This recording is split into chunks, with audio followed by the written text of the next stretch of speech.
Hello, in this video I'm going to be explaining how to solve a system of equations using the TI-Nspire CX Student Software.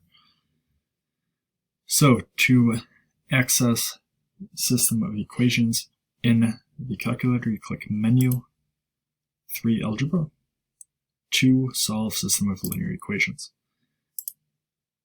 So, if you are solving a system that only has 2 equations, you leave this as 2.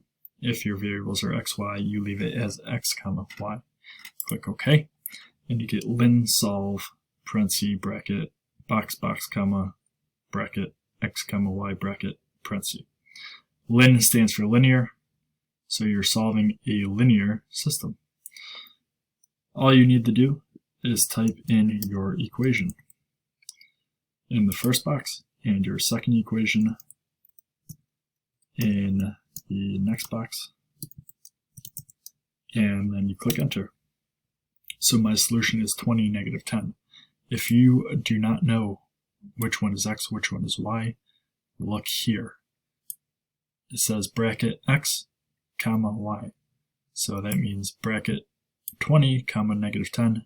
20 is x, y is negative 10.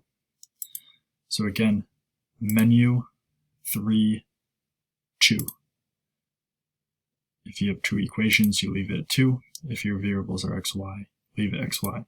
You could change them and do f, comma, g if those are your variables. And then you would just type in f plus g equals 10,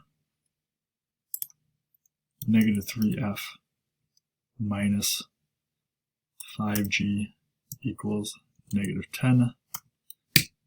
And you'll see that you get the same answer, but this time it's f is 20, g is negative 10. Good luck.